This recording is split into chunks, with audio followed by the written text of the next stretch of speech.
jërëjëf monsieur le ministre déclaration de candidature Ousmane Sonko bi nan lañ ko mën a comprendre. man dama bëgg laal directement. tuuti rek par rapport ak questionnement yi fi jóg ak parti Pastef nu mu kiiweeg yooyu ascension beeg yooyu Diallo Pastef les gens passent beaucoup de temps à travailler. à s'endoctriner.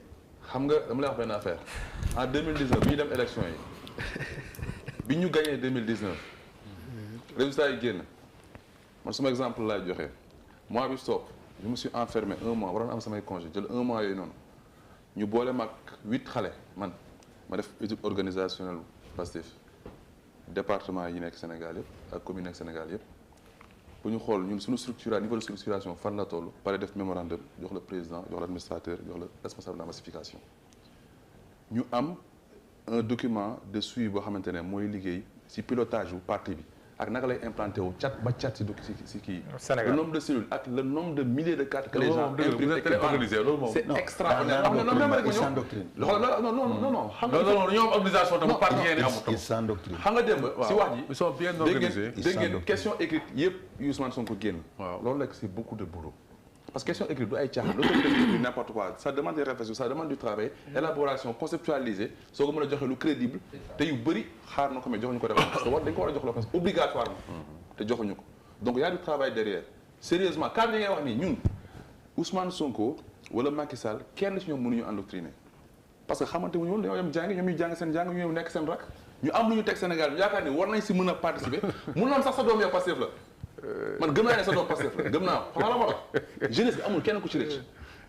non jaaxal ma sa doom man gëm naa ne Pastef la léegi nag par rapport ak candidature bi ne aw ma doom bu fa non par rapport ak candidature bi dañuy waxtaan gis nga par rapport ak candidature bi xanaa yow sama sën je nga. pars du principe mun naa ko nekk amul problème non mais en réalité sama sën nga.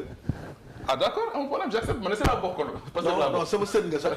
waaw d'accord ça marche léegi am nga sët bu bokk parce que am nga sët bokk parce que déedéet non mooy. ce que je veux dire jeex na. ce que je veux dire mooy monsieur le professeur gis nga dañuy am accord cadre bu ñu tënk au sein de Yewwi Askan Wi après am charte mais daanaka accord cadre li muy tënk les grandes lignes gannaaw bu mu waxee un peu préambule bi la moo tax ñu teg Yewwi Askan Wi tout ça dafa wax ay objectif maanaam lan moo tax a jóg Yewwi Askan Wi ñetti objectif naka la ñuy àndee ci élection wu locale am ci ban xam nga ban objectif gagner le maximum de collectivités c'est générique donc li ñu am nii ça nous satisfait parce que def nañ fi résultat yu baax a baax ci élection locale loolu tout le monde le sait. jóge président Macky Sall si électorat bi mu amoon jóge 58% effrité wu ba 41. ñu dem élection législative ñu ne objectif bi ñu am mooy fexe ba président Macky Sall perte assemblée. accord cadre bi dama la koy envoyé après Diallo nga partage ku la neex loolu moo nekk suñu objectif mais imagine loo xamante ne musul xew Sénégal ci histoire politique du Sénégal en termes d'objectif musul xew Sénégal ci histoire politique du Sénégal yow nga am objectif pour réaliser loolu ñun on a atteint cet objectif là. non il n'est pas atteint. non on l'a atteint même non xam nga c'est une stratégie. il n'est pas atteint itam la. non parce que la preuve monsieur le ministre. vous n'avez pas gagné l'Assemblée. Vous n'avez pas gagné la primature. non monsieur le ministre bi ñu paree ba def suñuy décompte ñëpp xam nañu ni le président Macky Sall n'avait pas la majorité maanaam amul majorité wu assemblée. loolu mooy li nga xamante ne moom moo xew te ñun loolu. et il y a des chiffres officiels. te loolu. vous y croyez ou vous y croyez pas. non te loolu musul am Sénégal te loolu la ñu amoon comme objectif. moo la wax ñu défi la ñu amoon.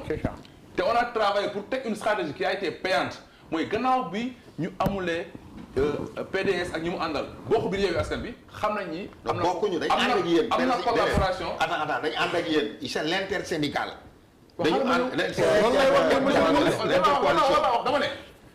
ginnaaw bi nga xamee ni juboo amul ba PDS ak ñi mu ànd ak mën a bokk biir Yewwi Askan Wi on a eu l'idée la bonne stratégie de travail en intercoalition ñun lu ñu am ci département yi te ñoom ñu fës fa war fa am pole position ñu reversé leen ko ñun bu ñu nekkee seen département yi aussi fës fa am pole position ñoom ñu reversé leen lu ñu am te loolu moo indi tey ñoom parce que bu ñu dajalee lu ñu am ak ñoom lu ñu am moo ëpp yéen li ngeen am donc moo tax tey amatu leen majorité biir assemblée. ëpp ko non si vous avez 82 députés vous avez 80 députés. non nous en avons 82 ëpp ko. nombre de suffrages exprimés. non ça ne s'explique pas en termes de suffrage. non monsieur le ministre même ma jeexal rek. waaw loolu étape 2 bi la étape bi njëkk dama amoon samay objectif man gagner le maximum de collectivité am naa ko ci élection locale législative ma am objectif bu perdre loolu assemblée te loolu musul am Sénégal am naa ko perdre loolu naa la ko muy étape 2 étape bi stop xam nga lan la.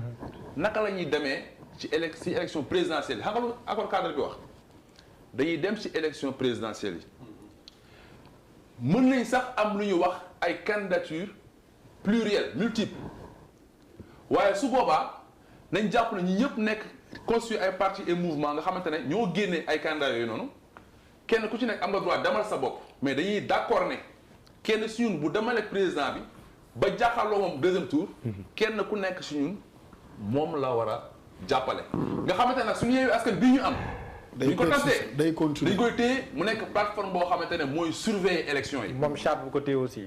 moom charte bu ko téye non il na sax d'ailleurs boo xamante ne moo koy téye fu nekk plateforme de surveillance des élections loolu mooy objectif numéro 3 ba tax Sonko dem bu mu génnee donc du ngeen dem ak wàllu yow tu parles de Yewwi. c'est présidentiel xam nga intercoalition bi Mamadou Lamine Diallo wax na lu am solo le jour bi ñu def seen discours bi foofu seen conférence de presse bi waa wàllu intercoalition Yewwi wàllu Mamadou Lamine Diallo dafa nekkoon coalition électorale jàll na ci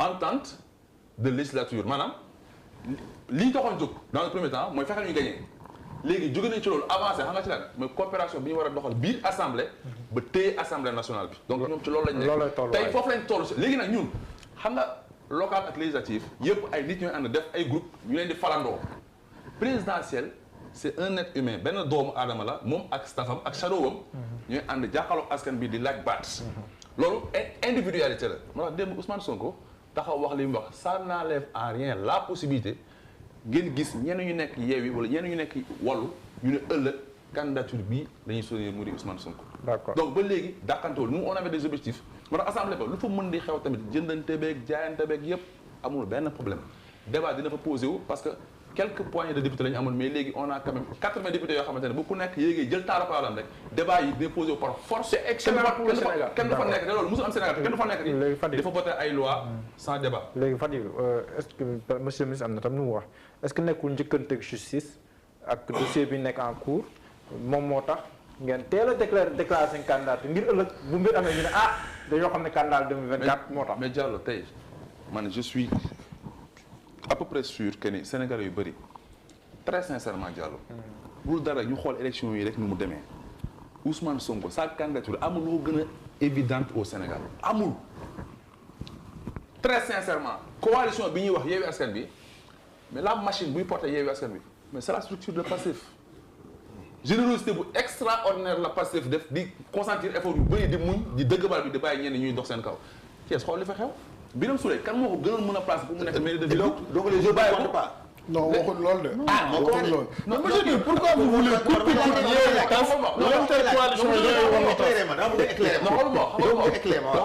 ça c'est je parle de la structure de la machine. je parle de la machine. xam kenn ku nekk di nga reverser la nga xamante ne moom nga am ci gox goxaat mais ñun dama ne ñun on est très en avance. yéen locomotive bi daal yéen a jiite ay. la machine. loolu yéen a ko njëkk décrire Yewwi Askan Sonko la Pastef la. la machine. de Yewwi Askan bi c'est Pastef la machine.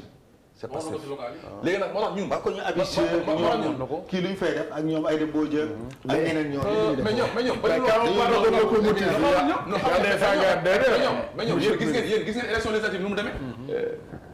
pour position bi ñu jox Sonko ak ni ñu ko nangulee noonu rek am na lu bëri lu muy wane. ñoom loolu moom mën a tax ñu capitaliser seen kii parce que egg nañ niveau boo xamante ne leen yëkkati du ay man maa taxaw fii maay représenté lii dépassé nañ débat boobu. démb Sonko à part donc yàlla doon j'ai observé comment ça fonctionne dañuy xool Benno Bokk Yaakaar ni muy doxee Benno Bokk Yaakaar qui est très proche de l'implosion. on le sait waaw journal bu ma waxee journaliste non dama ko journaliste ku ma journaliste man non may tuuti rek xam nga vraiment man ci t'estime beaucoup dama la seetaan sax matinal ak yëpp. non attends mais vraiment. mais c'est-à-dire pensée unique nga quoi. pensée unique c'est-à-dire toujours benn côté la. waaw su ma dégg sax nga wax 1%. nga def benn élément boo xam ne da nga ko jëlee bëgg ci mag yi. voilà léegi moom daa am kàddu xam nga maa ngi wax implosion bëggoo ma wax ko implosion bi am benn bokk yaakaar te kenn du ko tudd je le dis en passant mais li ma bëgg a dolli Fadil. waaw conférence des leaders Yewwi Askan Wi qui est le président. Khalifa Ababacar Sall. Pourtant il accepte de presque laisser de visu le leadership à Ousmane Sonko. parce que mu mujjee wax chaque fois. c'est significatif c'est-à-dire dafa am y a des choses boo toogee si àdduna nga gis que nii. Khalifa daa dégg jamono non nag. xulil sa waay nga gis que nii nga ne maa lànk du am xam nga lan moo la dal laaj moo la dal schizophrénie. non xam nga lan moo dal ñoom Khalifa ak Sonko. d'accord mais Cheikh Mat. c'est important lu ko dal. Khalifa ci boobu. maanaam li leen dalul. mooy li daloon Niass ak Tanor man la yow d'accord ñoom moo leen dal. léegi Fadilou wóoyee la. non man en fait fi ma doon ñëw rek moo di tey ñun ñëpp xam nañ ni fii débat bi toll ak li nga xamante ne ñu ngi koy xeex fi mu toll. ak fi mu jóge plusieurs dizaines d'années ex fi mu egsi tey ñun leen rek lañuy def capitaliser ak gën a liggéey ak fexe nu ñu àndee. au début dañu ñëwoon Sonko dafa isolé dafa léeg lii ñu koy stigmatiser lu nekk ñu tuddee ko anti système ak jaxase carte bi lu nekk ko aujourd'hui lii yaakaarul woon ni Ousmane Sonko mun na ko def mooy fédérer une certaine opposition autour de lui sol ay habits présidentiels ñu bëri bëgguñu woon gis loolu tey loolu moo am ba pare ñu koy nangul di ànd ak moom c'est pas n'importe qui xam ngeen ñi nekk biir Yewwi te tey bu ñu ko bàyyee nangul ko mu nekk en pole position ñu ànd ak moom ci xalaat ànd ak moom ci liggéey ku nekk la nga mën a jël comme rôle nga koy jouer xam nga pour nag parce que on a une contradiction commune benn contradiction commune la ñu am mais président Macky Sall dafa war a dem d'accord benn objectif commun la ñu am mooy jël Sénégal teg ko ci axe bu baax bu nekkee nag ku mel ni Ousmane Sonko moom moo nar a tax encore que dans la charte on parle de candidature multiple mais bu ñu demee ba si biir gis ni kenn koo xamante ne war na ko mën a porter comme ni mu def si élection législative yi yóbbu ànd si ginnaaw mais loolu dañ koy saluer lu baax te l'intérêt du Sénégal tant que ñu ngi koy véhiculer tant que ñu ngi nekk ci kanam rek c'est l'essentiel. su ngeen demoon ba léegi benn interpellation su ngeen demoon ba juste recalé Ousmane Sonko.